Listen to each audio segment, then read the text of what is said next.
Assalamualaikum warahmatullahi wabarakatuh. Kami dari kelompok 7 akan membahas mengenai pembelajaran PAI berbasis teknologi. Ayo simak video pembahasannya.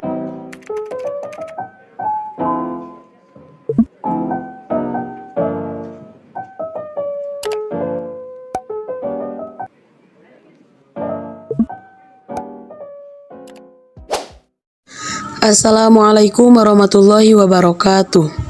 Komponen media pembelajaran PAI. Pelaksanaan pembelajaran merupakan hasil integrasi dari beberapa komponen yang memiliki fungsi tersendiri dengan maksud agar ketercapaian tujuan pembelajaran dapat terpenuhi.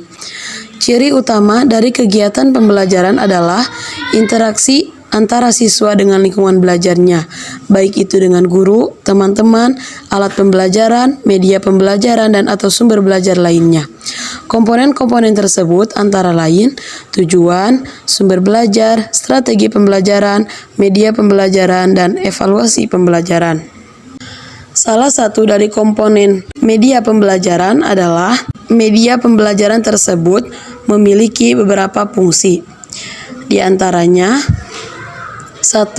Pengajaran lebih menarik perhatian pembelajar sehingga dapat menumbuhkan motivasi belajar. Kedua, bahan pengajaran akan lebih jelas maknanya sehingga dapat dipahami pembelajar, serta memungkinkan pembelajaran menguasai tujuan pengajaran dengan baik. Ketiga, metode pembelajaran bervariasi. Tidak hanya komunikasi verbal melalui penuturan kata-kata lisan pengajar, pembelajar tidak bosan, dan pengajar tidak kehabisan tenaga.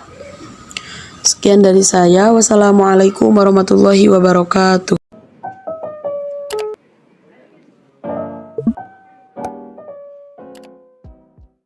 Assalamualaikum warahmatullahi wabarakatuh.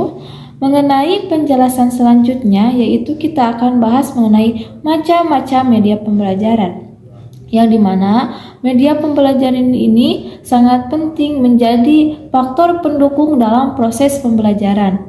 Media pembelajaran Islam merupakan wadah dari pesan yang disampaikan oleh sumber atau penyalurnya, yaitu pendidik, kepada penerima pesan, yaitu peserta didik. Nah, dalam macam-macam media pembelajaran, ini ada beberapa macam media pembelajaran. Yang pertama itu ada media visual, yang dimana media visual ini itu gambar yang secara keseluruhan dari suatu yang dijelaskan dalam suatu bentuk dan dapat divisualisasikan. Nah, jenis media ini, yaitu media visual, ini banyak digunakan oleh para guru untuk membantu menyampaikan isi materi pembelajaran. Bisa gambar bergerak atau bisa gambar diam.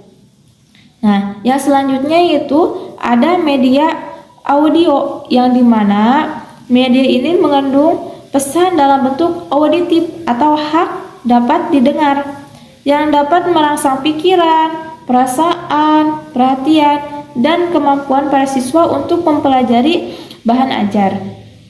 Yang kemudiannya selanjutnya itu ada media audiovisual, yang dimana media ini yaitu penggabungan antara media audio dan visual. Dengan menggunakan media ini, yaitu media audiovisual, penyajian bahan ajar kepada para siswa akan semakin lengkap dan optimal. Jadi, kalau menggunakan media ini dalam proses pembelajarannya itu akan menjadikan belajar itu lebih lengkap dan lebih optimal. Contohnya seperti apa sih media audiovisual ini? Contohnya yang pertama seperti program video atau televisi pendidikan, kemudian ada video atau televisi instruksional, dan program slide suara. Nah, yang selanjutnya yaitu ada media cetak atau bacaan. Nah, mengenai media cetak ya kita pasti terngiang seperti buku, LKS, dan media-media yang dicetak. Nah, dalam media cetak ini, dalam proses pembelajaran yaitu seperti tadi ada buku, LKS, dan yang sebagainya. Pokoknya intinya yang berkenaan dengan media bacaan. Kemudian yang selanjutnya ada media objek, yang merupakan media 3 dimensi yang menyampaikan informasi tidak dalam bentuk penyajian, melainkan melalui ciri fisiknya sendiri, seperti ukuran, bentuk, berat, susunan, warna, fungsi, dan lainnya. Jadi media objek ini lebih ke langsung mengamati objek yang akan dipelajari. Yang kelima itu yang selanjutnya ada media elektronik, yang dimana di dalam media elektronik ini itu ada slide dan film strip, merupakan gambar yang diproyeksikan dan dapat dilihat serta dapat dioperasikan secara mudah. Media ini berfungsi untuk memudahkan penyajian seperangkat materi tertentu, membangkitkan minat anak, dan menjangkau semua bidang pelajaran termasuk PAI. Jadi media elektronik ini seperti kita seorang guru menampilkan sebuah PowerPoint di dalam LCD proyektor, yang dimana kita menampilkan sebuah gambar yang dapat dilihat oleh semua siswa dalam satu kelas.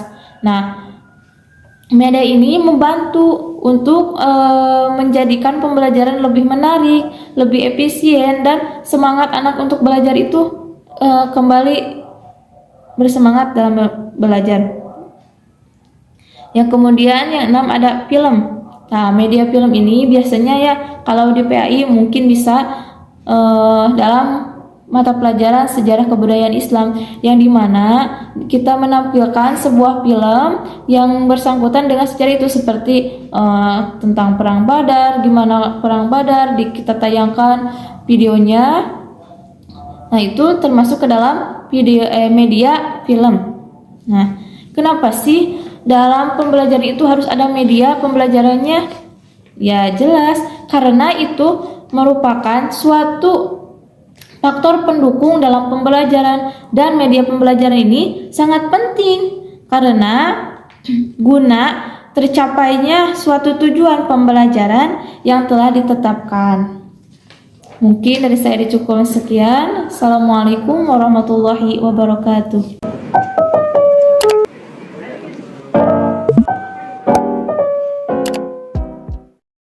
Bismillahirrahmanirrahim. Assalamualaikum warahmatullahi wabarakatuh. Media pengembangan pembelajaran PAI adalah alat yang tidak bernyawa yang bersifat netral, di mana peranannya akan terlihat jika pandai memanfaatkan dari media itu sendiri. Fungsi media pembelajaran yaitu yang pertama sebagai alat bantu untuk mewujudkan situasi dalam pembelajaran yang baik. Yang kedua, bagian internal dari keseluruhan situasi, yaitu dalam proses pembelajaran. Yang kedua, bagian internal dari keseluruhan situasi dalam isi pembelajaran. Jadi agar semakin efektif dalam pembelajaran. Yang keempat, bukan hanya sekedar untuk melengkapi, akan tetapi agar lebih menarik perhatian kepada para peserta didik. Yang kelima, diutamakan untuk mempercepat proses kegiatan belajar mengajar karena adanya media pembelajaran, jadi dapat dengan mudah dipahami oleh peserta didik. Yang keenam, diutamakan untuk mempertinggi mutu dalam proses kegiatan belajar mengajar. Perkembangan sains dan teknologi saat ini hanya sekali media pembelajaran termasuk alat bantu sebagai audio visual dalam pembelajaran. Contohnya yaitu misalkan pembuatan video-video, lalu peserta didik menonton dalam video tersebut. Jadi agar mempermudah proses pembelajaran, misalkan adanya contoh dalam video tersebut. Media pembelajaran agama Islam juga adalah salah satu yang digunakan untuk menyalurkan pesan pendidikan agama Islam dari pengirim, yang maksudnya adalah guru, kepada penerima, yakni peserta didik. Karena adanya media pembelajaran juga dapat merangsang perasaan, perhatian, dan minat serta perhatian peserta didik. Contohnya ketika misalkan video mengurusi jenazah, ada tata cara agar peserta didik mudah dalam penerapannya.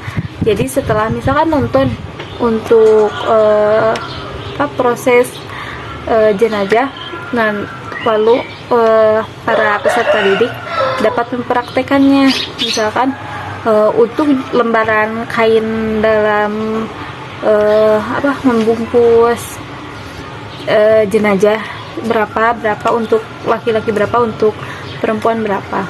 Media pembelajaran yang dipakai guru dalam proses belajar mengajar juga terdapat 4. Yang pertama media grafis, yaitu gambar-gambar, misalkan doa-doa, jadi ditempel atau gimana. Lalu ada media 3 dimensi.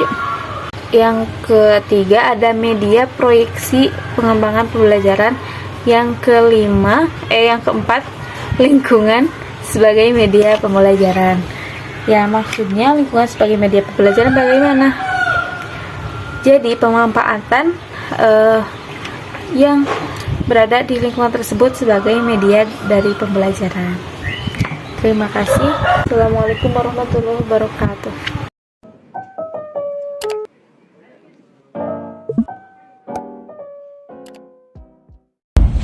Bismillahirrahmanirrahim. Assalamualaikum warahmatullahi wabarakatuh. Di sini saya akan menjelaskan mengenai poin 4, yang mana kita rincikan saja berupa poin-poin karena kalau menjelaskan akan lebih panjang. Yang pertama dalam media pendidikan, penggunaan media pendidikan. Yang pertama ada berbasis visual, yang kedua ada audio visual, yang ketiga berbasis komputer.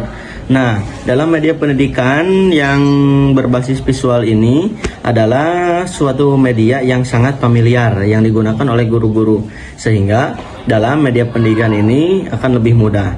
Yang pertama adanya berupa gambar atau image, yang mana hal ini untuk lebih memudahkan dalam pembelajaran sehingga pembelajaran lebih mudah terbayang. Yang kedua berupa diagram. Nah, dalam diagram ini biasanya digunakan untuk menjadi sebuah struktur organisasi yang terperinci. Yang ketiga ada juga berupa grafik. Nah, grafik ini biasanya digunakan menggunakan tabel.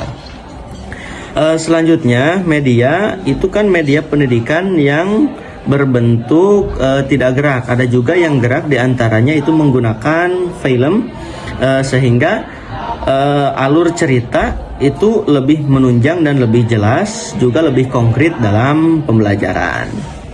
Yang kedua, ini mengenai media pendidikan audiovisual, yang mana media pendidikan audiovisual ini adalah sebagai perantara juga dalam menyokong pembelajaran agar lebih mudah. Menurut Dr. Ashar mengatakan bahwa media audiovisual ini digunakan melalui pendengaran, penglihatan, atau sesuatu yang dapat merangsang pengetahuan dengan cara mendengarkan, melihatkan, memperhatikan, dan berpikir. Nah, ini yang sangat digunakan dalam media pendidikan. Nah, hal apa saja yang bisa menunjang? Ini tidak beda jauh seperti yang tadi dalam media pendidikan visual.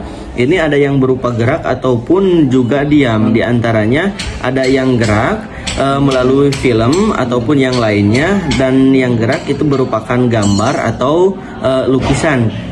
Juga bahkan yang tidak gerak digunakan seperti slide. Ini lebih memudahkan dalam pembelajaran. Nah, apakah ada manfaatnya dalam audiovisual ini? Tentu jelas banyak sekali manfaatnya. Di antaranya pembelajaran akan lebih mudah dipahami.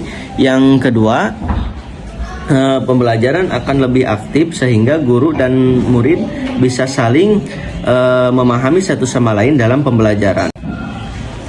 Yang ketiga, media pembelajaran melalui berbasis komputer. Ini pada tahun di era 90-an komputer belum terciptakan karena banyak para ilmuwan yang menciptakan pada tahun 1950 sampai 1960. ini pembelajaran bukan hanya dalam pembelajaran, tapi dalam bentuk hal yang lain juga, seperti dalam dunia perbisnisan ataupun yang lainnya. Ini sangat memudahkan karena komputer ini diciptakan sebagai alat untuk memudahkan dalam suatu pekerjaan. Nah, di sini terkerucut dalam berbasis komputer melalui media pendidikan. Nah, yang saya akan ambil dan saya jelaskan yakni berupa media pendidikan. Nah, pada tahun 1975 modifikasi komputer ini dimudahkan atau lebih canggih lagi daripada pada tahun 1950 sampai 1960. Nah, bahkan setelahnya modifikasi ini menjadi lebih canggih di era sekarang, di era modernisasi ini, bahkan komputer ini diciptakan berupa laptop ataupun handphone genggam, sehingga ini lebih praktis dan lebih mudah dalam melakukan segala sesuatu.